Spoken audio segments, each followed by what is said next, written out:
Alors, bonjour à tout le monde. Je suis Muriel Gomez-Pérez de l'Université Laval, du département de sciences historiques. Francine m'a demandé un peu au pied levé vendredi si je voulais bien présenter l'atelier, j'ai dit oui. Donc voilà, j'ai le plaisir d'introduire la séance. Il y a plusieurs séances d'ailleurs qui s'intitulent de la même manière, des droits et des luttes. Et là, vous allez avoir présentement un premier papier d'Osier Glacier qui est à l'université de Bishop en Sherbrooke, qui enseigne au département d'histoire et des sciences politiques et des études internationales, et qui est l'auteur de plusieurs livres, dont un qui s'intitule « Les droits humains au Maroc, entre discours et réalité », et un autre qui s'intitule « Des femmes politiques au Maroc d'hier à aujourd'hui ». Alors, elle va présenter un papier qui s'intitule « Résistance et pouvoir au féminin, le cas des femmes politiques marocaines ». Donc, je vais sans plus tarder, je vais vous donner la parole pour une vingtaine de minutes. Merci. Alors bonjour, je suis Osier Glacier. Je n'ai pas besoin de m'attarder sur les présentations, c'est déjà fait. Alors je tiens à préciser que le papier, la communication que je vais faire en ce moment a été présenté a été publié sous forme de livre, Femmes politiques au Maroc d'hier à aujourd'hui et Political Women in Morocco then and now. Alors c'est quoi l'objectif de cette recherche? J'ai conçu cette recherche à la suite des efforts qui ont été faits par les organisations de femmes au Maroc pour atteindre la parité et la parité politique avec les hommes. Donc leurs efforts ont commencé en 1990 déjà, mais elles ont profité de ce qu'on appelle le printemps marocain, mais maintenant c'est les révoltes du printemps marocain, en 2011, pour demander vraiment que le droit à la parité, la présence des femmes à toutes les instances de décision, de prise de pouvoir, soit constitutionnalisé, soit un droit légal reconnu.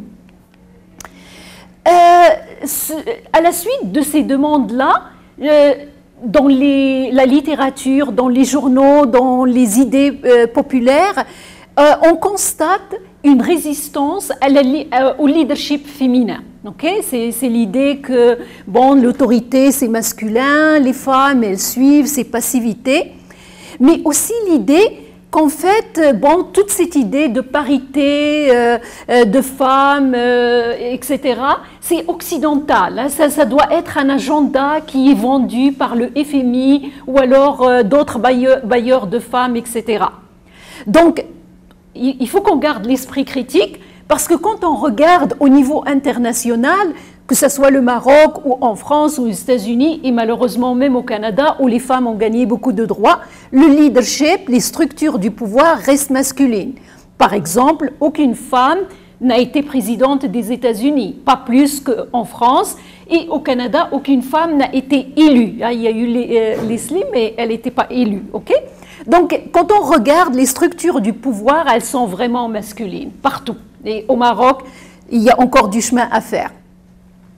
Donc, le but de ma conférence ou de ma recherche, c'est déconstruire les croyances populaires selon laquelle la présence des femmes dans le leadership, dans la sphère politique, dans la gestion des affaires publiques est un produit occidental, qu'en fait, elle est endogène à la culture marocaine.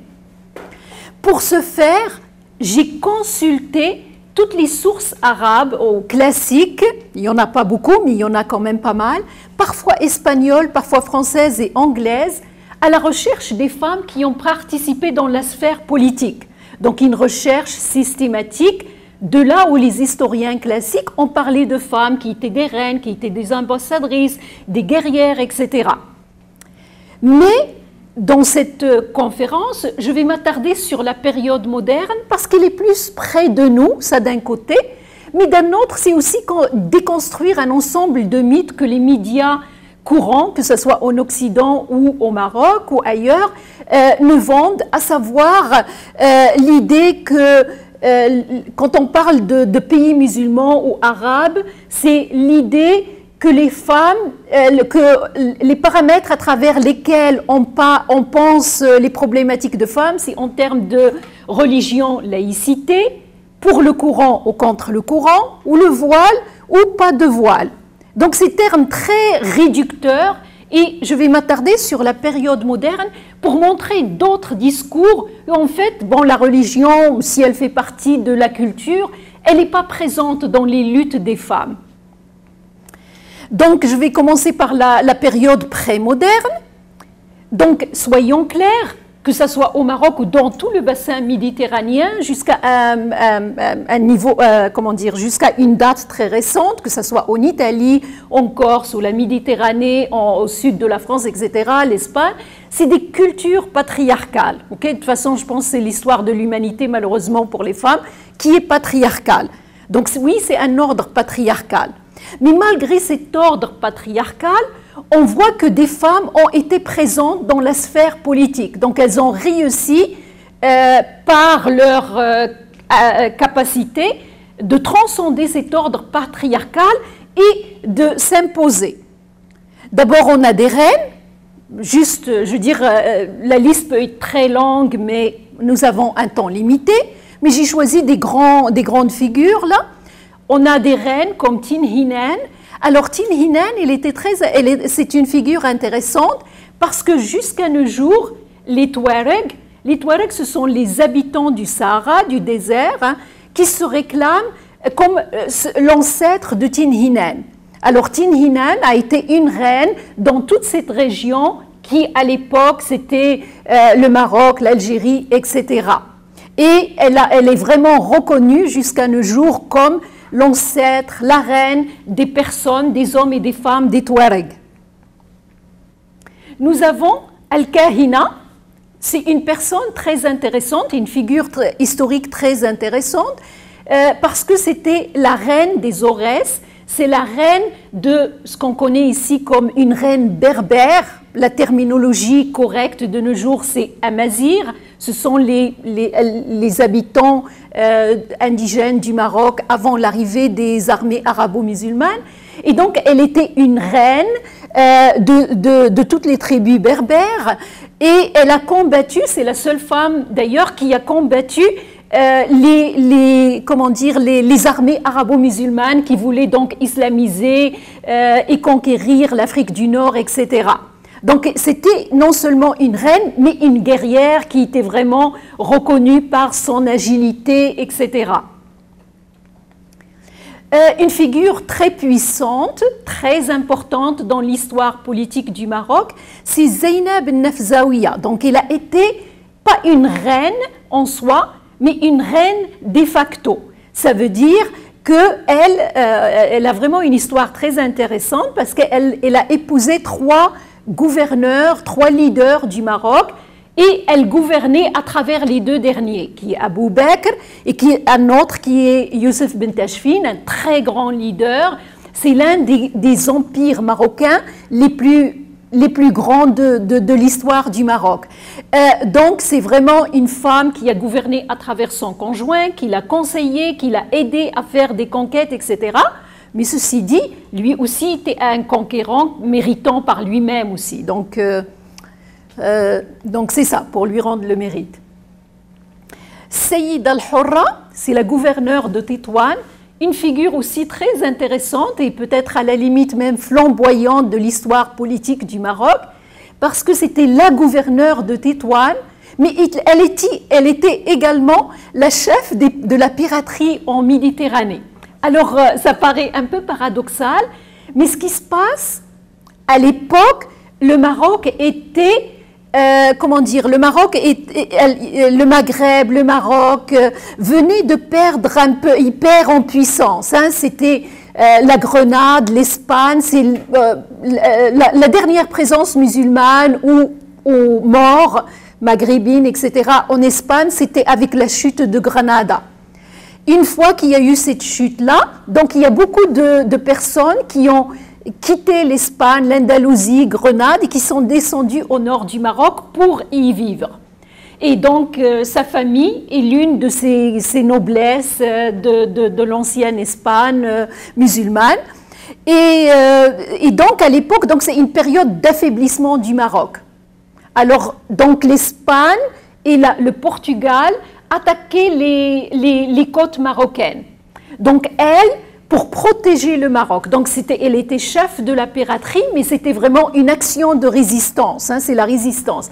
Donc, elle avait des corsaires, elle avait des hommes, des pirates qu'elle commandait. Elle leur demandait d'aller vraiment loin dans les hautes mers et de capturer tout bateau portugais ou espagnol parce que d'une part, ça lui permettait d'avoir des otages, et donc otage, ça veut dire argent, ça veut dire enrichissement.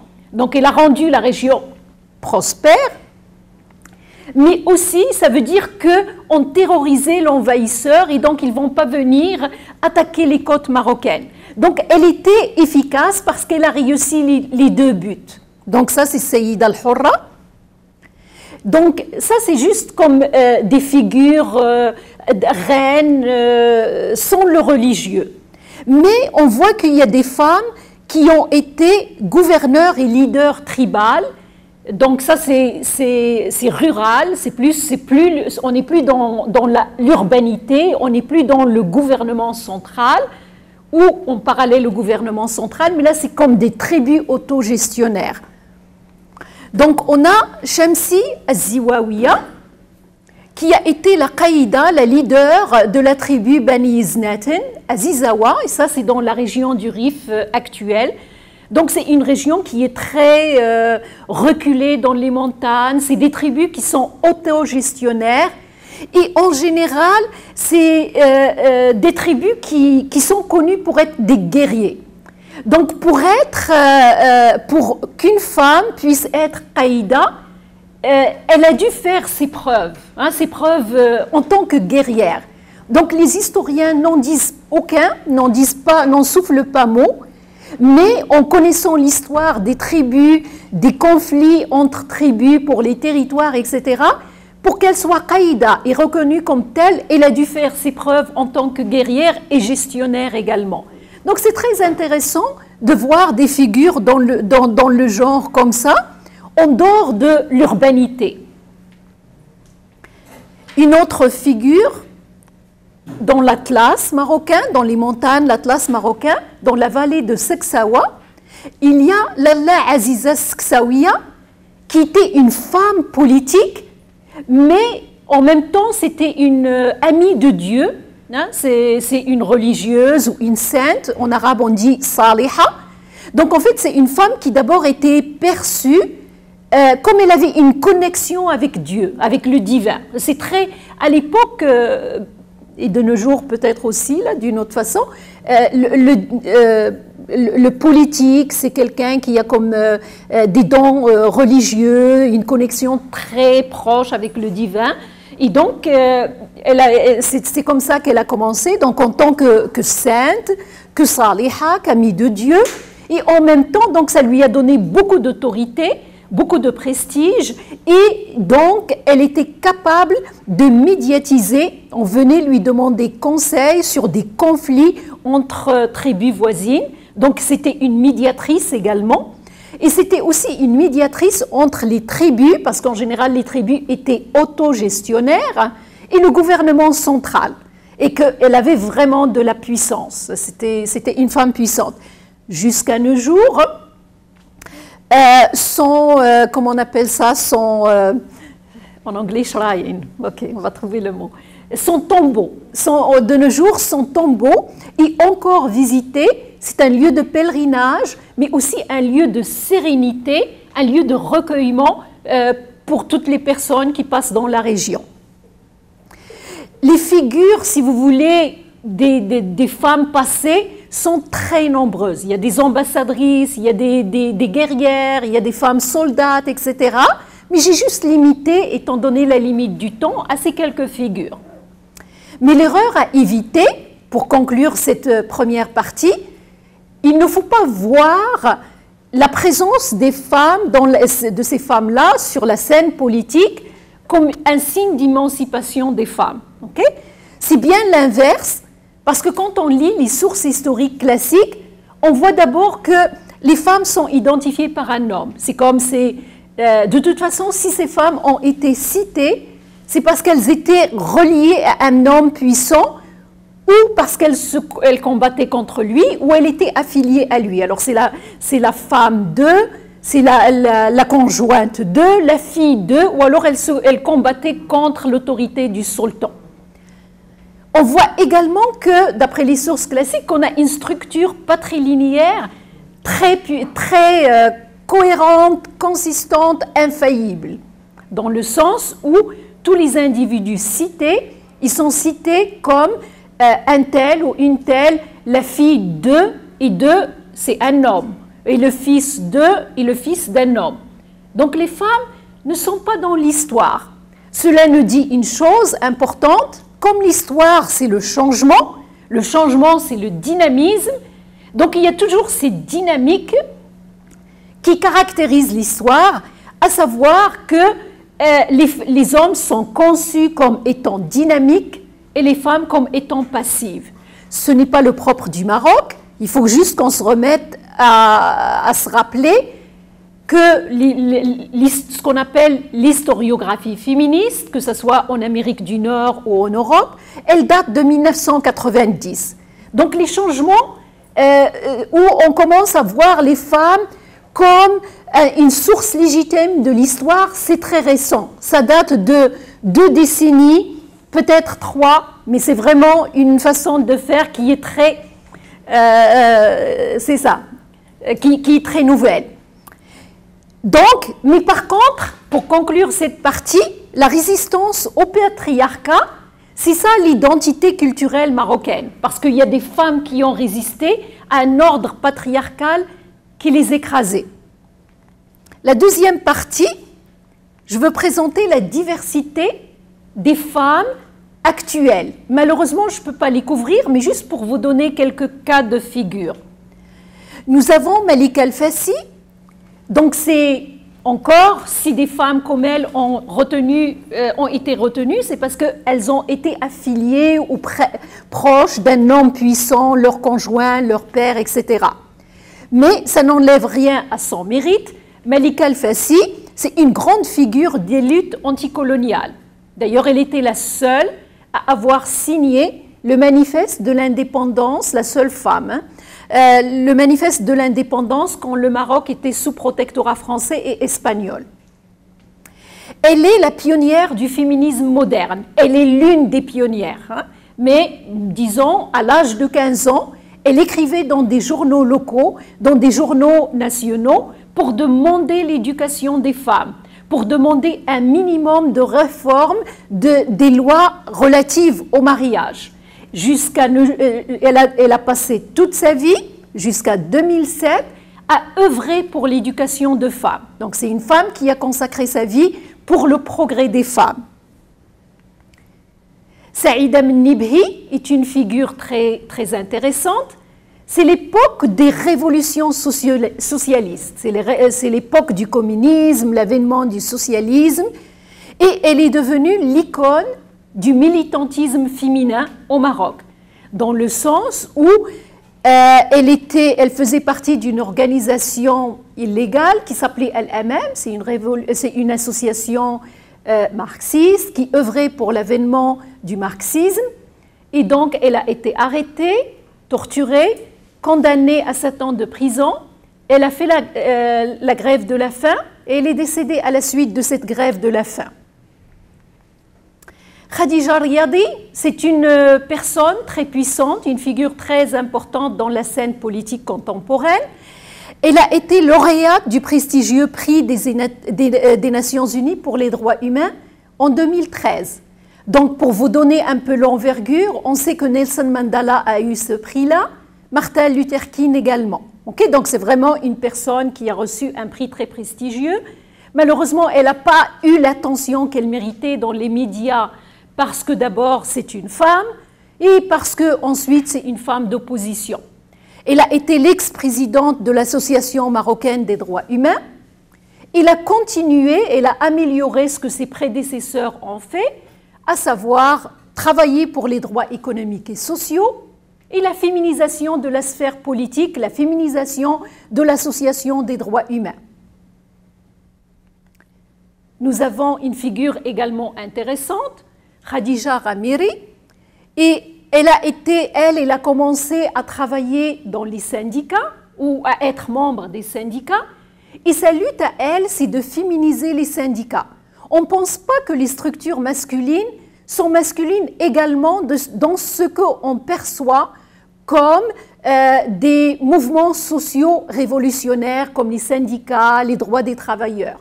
Donc elle a beaucoup œuvré pour que les syndicats soient friendly, tiennent compte des besoins spécifiques des femmes et des ouvrières, sachant que les ouvrières sont en bas de l'échelle socio-économique. Il y a les travailleurs hommes, les ouvriers hommes, mais encore plus bas, il y a les femmes.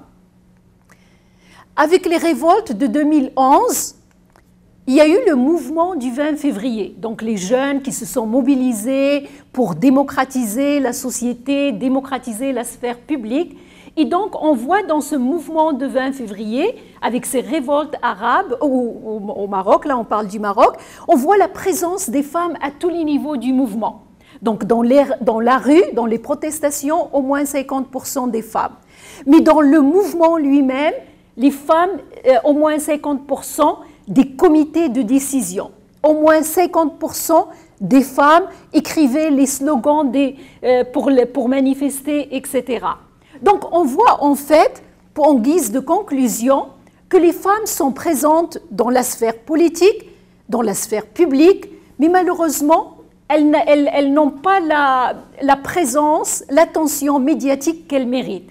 Mais, ceci est valide pour le Maroc, mais qu'on prenne n'importe quel journal, d'ailleurs les féministes ici en Amérique du Nord travaillent beaucoup sur ça, qu'on prenne n'importe quel journal, on se rend vite compte que le monde est masculin.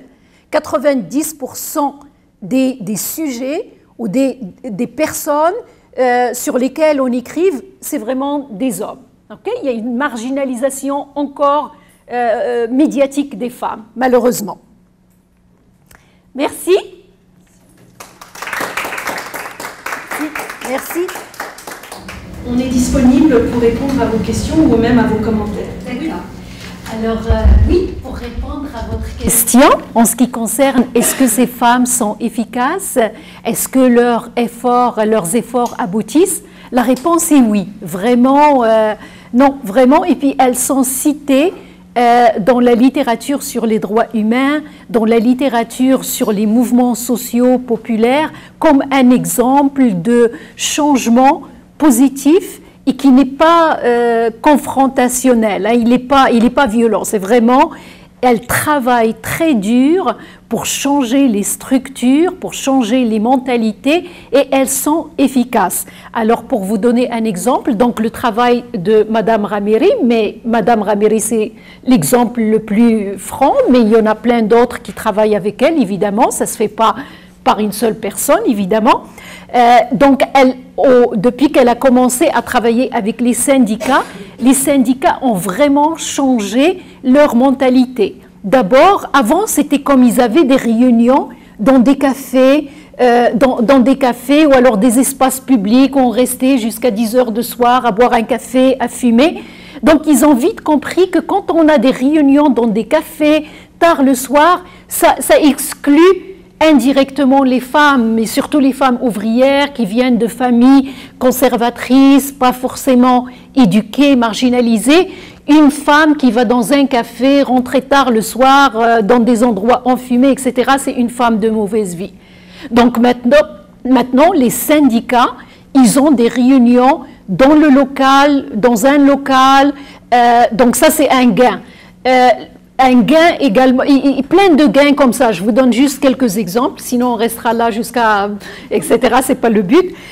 D'autres exemples, c'est également, ils ont œuvré, ces femmes, en collaboration avec les hommes, pour rendre l'idée d'un syndicat acceptable auprès des parents, du mari, des frères, des hommes, de la famille, des ouvrières.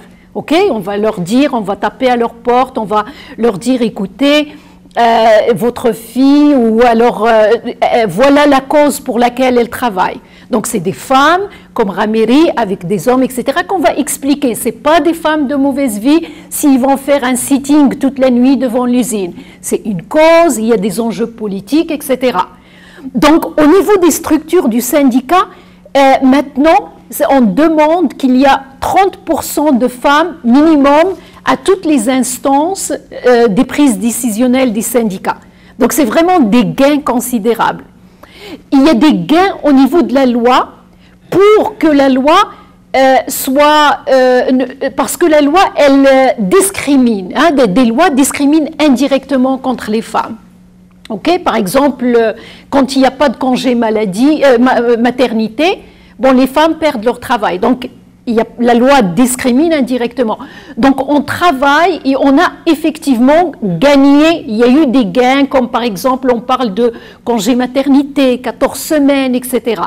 Donc effectivement au niveau du changement des structures, au niveau des changements des mentalités, mais également au niveau de la loi. Par exemple, autre exemple, c'est les droits humains. Ça aussi c'est très effectif parce que de nos jours, il faut qu'il y ait au moins 30% de femmes dans toutes les prises de décision. Le bureau central qui est à la capitale Rabat, c'est 50%. Il y a 50% de femmes.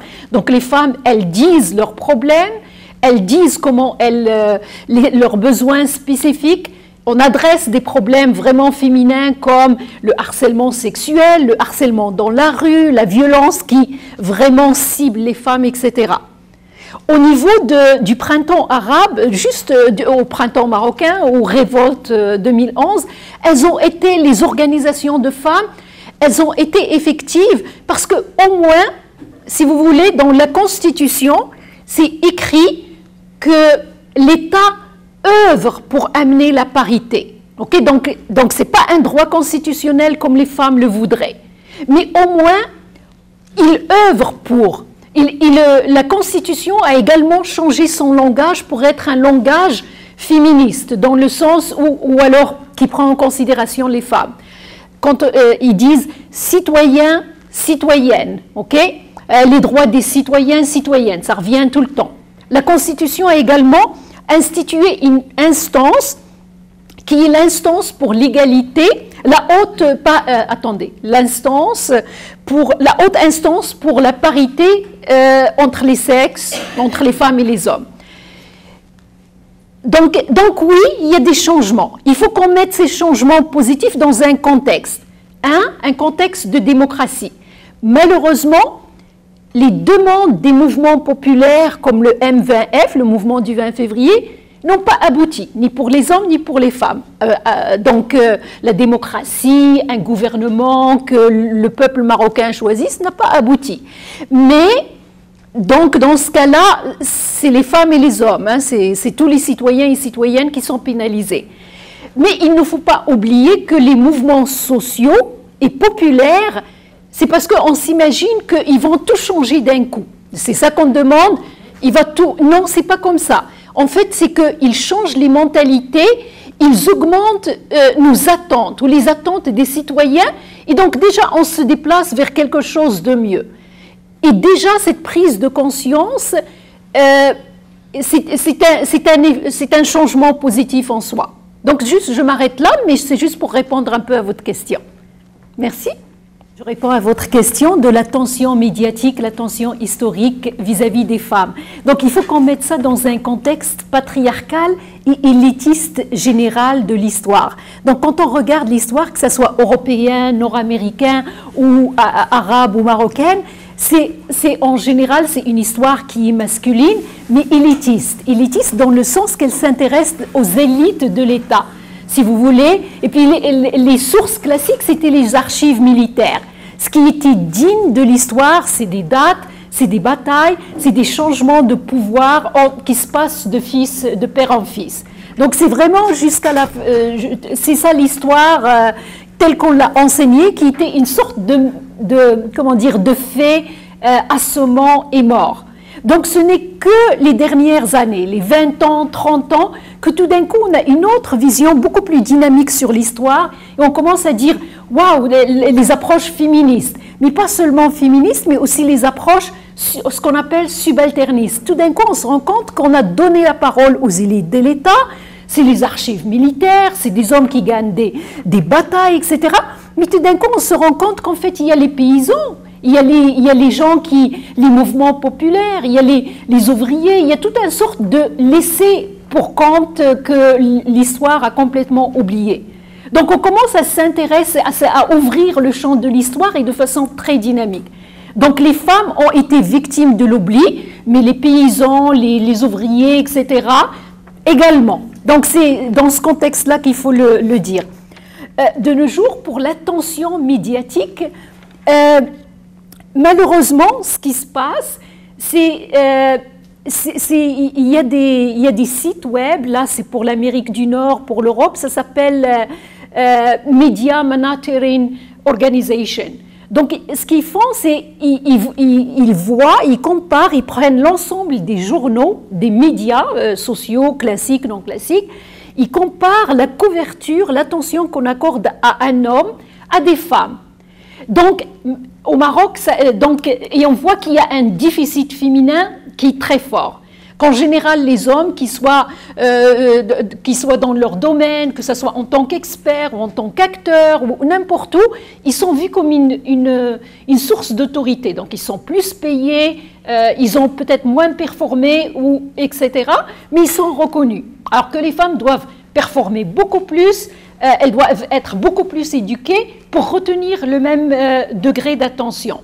Donc, au Maroc, il y a des journaux, des maisons d'édition qui accordent une très grande importance, et de nos jours, c'est le sujet très à la mode, c'est travailler sur les femmes. Donc, qui accordent beaucoup d'attention aux femmes. Mais par contre, si on prend l'ensemble des journaux populaires, etc., les médias populaires, on voit que non, il y a un déficit encore. Mais ça, il faut le mettre dans un contexte global où on favorise les hommes. C'est toujours comme masculin, le non masculin. Et là, c'est plus vu comme une voix d'autorité, comme un expert, etc. Juste pour vous donner un exemple, les acteurs à Hollywood, l'Amérique du Nord, là, sont payés 50% de plus que les femmes. C'est systématique. Et quand vous regardez les films, leur nom, les noms masculins, viennent avant les noms de femmes. Faites ce jeu-là, vous allez voir que malheureusement, il y a encore du chemin à faire au Maroc et ailleurs également. Mais c'est sûr, dans certains pays, comme au Canada, etc., on a fait des efforts. Hein, oui. Donc ça, pour répondre à votre question, je voulais juste répondre à Denise. En ce qui concerne, est-ce que les femmes doivent être opprimées, quand elles s'expriment, elles sont opprimées? En fait, malheureusement, les lignes rouges, ce qu'on appelle les lignes rouges, la censure, les tabous, sont les mêmes pour les hommes et pour les femmes. Il y a des lignes rouges, ça veut dire qu'il y a un discours religieux qu'il ne faut pas déstabiliser, officiel, la définition officielle, la définition de l'État, de la religion. Il y a des structures de pouvoir, c'est politique, il y a des élites de l'État qu'il ne faut pas non plus malmener ou donner une mauvaise image. Et puis, la sexualité reste un tabou.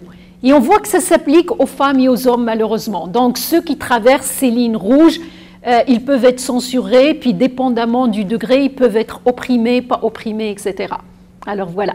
Merci. Merci. Merci pour votre intérêt.